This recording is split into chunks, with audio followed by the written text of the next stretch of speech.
In 2020, Cobra produced an absolute unicorn driver called the LTDX Max. What made this driver so incredible was its ability to all but eliminate the distance and direction penalty usually attached to mishits.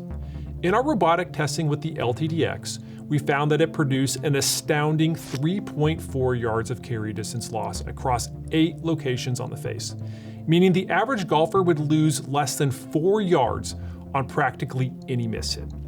To put that number into comparison, it's not uncommon for a driver to lose an average of 10 to 15 yards across those 8 mishit locations. Cobra has been chasing the number ever since, but there's reason to believe DS Adapt is inching closer to the unicorn driver. Is it close enough to warrant changing drivers? That's for the Golf Laboratory's swing robot to decide.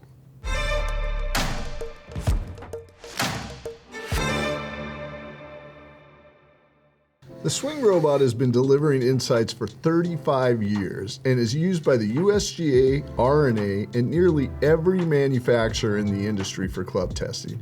And it often discovers pretty unexpected results when it comes to comparing new models and older models. We are going to bring you data and visuals that have previously only been accessible to the companies designing your equipment. When we test clubs, we run each 10.5 degree head at 95 miles an hour, which is a pretty typical swing speed for the average amateur golfer. This lets us gather a ton of useful data, from spin rate and dispersion to ball speed and carry distance across 9 different impact locations on the face. We also use the same shaft to create a true apples to apples comparison. We're able to acquire meaningful data points for 90% of the face, so practically every kind of miss is accounted for. Here's what we found when we took the last 3 years of Cobra drivers for a spin. Cobra's DS Adapt Max K is the only driver in the lineup that breaks the 10K MOI threshold. Without getting too far into the gear weeds, that means the driver head is ultra stable and won't twist nearly as much on heel and toe misses. It is really and truly a tank. Max forgiveness drivers usually spin more and don't possess the speed you'd get from the lower spin models. Remember, these drivers are geared for golfers with inconsistent contact, but there's reason to believe Max K can live in a world where it's both, an ultra-forgiving driver and a low-spin driver. The robot data revealed Max K is within 200 RPMs of the LS's lowest spin rate and topped out at 3,000 RPMs, which is actually lower than LS's highest recorded spin. Not only that, but check this out.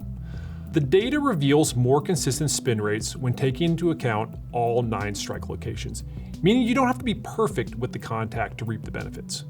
Ball speed follows a similar trend. Max K produced the highest recorded ball speed of any 2025 Cobra model, with an exceptionally straight flight that seems slightly fade bias. And with a carry distance loss of 6.6 yards across all 8 mishit locations, this is the closest Cobra's come to replicating the LTDX in 4 years. It's consistent, fast, and low spin, which is a deadly combo for any golfer. Every manufacturer promises their new driver will be longer and more forgiving than its predecessors, because it's difficult to sell new product if it isn't. In the case of Cobra, the DS Adapt is better in some areas, but the improvements over the last 3 years haven't been significant outside of the Max K. Spin rates have changed somewhat. We've seen an uptick in spin for the X model in the last year, but a slight decrease in spin for the LS. The Max K is where you see the biggest change in spin in an attempt to chase more distance. Ball speed and carry distance follow suit with very similar numbers over the last 3 years. We're seeing a larger concentration of faster ball speeds on the top end, but the ranges are very similar to what you're seeing at the high and low end, which you can see here. What this shows you is how difficult it is to create meaningful improvements when you're on a yearly cycle. That doesn't mean DS Adapt is a bad product. It means Dark Speed and Aerojet were strong offerings. We're simply seeing incremental improvements during these 3 years. We all want to find the fairway off the tee, and there's reason to believe, based on our data, the DS Adapt can help you do that more often. Digging into the offline trends, it's easy to see from the data that it produces plenty of straight balls. The LS, Max K, and X all ride the center line. It's important to note that these dispersion charts take into account all 54 shots hit across the 9 strike locations. We aren't cherry picking data. Now, These numbers don't guarantee you'll find the fairway each time, but it does confirm even the misses are coming back to centerline, which is due to gear effect. Tight dispersions and consistent carry numbers are the hallmarks of a good product. For someone who plays a dark speed LS, this could be a good thing as the DS Adapt LS doesn't have nearly as much draw bias. The same could be said for the DS Adapt X model, which has a far less pronounced draw bias. That said, if you do need a draw shape, the Dark Speed X and Aerojet straighten out a slice. And you should probably stick with those if that's the case. So who should upgrade? If you're someone who's craving ball speed but you don't want to sacrifice forgiveness, I think the DS Adapt Max K is worthy of being in the upgrade conversation. It's lower spinning compared to the other 10K drivers in the marketplace and has plenty of speed in the tank. The only thing you need to worry about is wrapping your head around playing a longer front to back head shape. That could be a deal breaker for some, but I think the numbers across the board make it a strong testing candidate. Someone who's looking to shed spin in pursuit of distance could benefit from the DS Adapt LS. It was 700 RPMs lower spinning on the lowest end compared to Dark Speed LS, bringing it dangerously close to the edge in terms of reliable spin at 1800 RPMs. But if you can dial it in with a fitter, it is built to hit bombs. I think it's difficult to make a case that any of the DS Adapt drivers outside of Max K is head and shoulders better. The lone exception is Max K.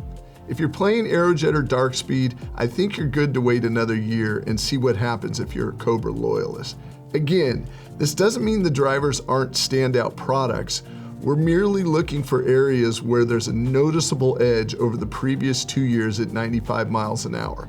If you are currently fighting a slice and already play an Aerojet or Dark Speed X, the straighter flight might not be for you. However, the tighter dispersion of DS Adapt would still make me consider testing.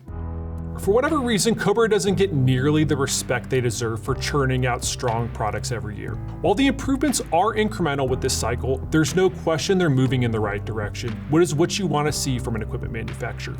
Even more impressive was how good Max K performed in year one. You typically don't see those kind of numbers from a new design right out of the gate. Consider it a sign of things to come from Cobra in the future.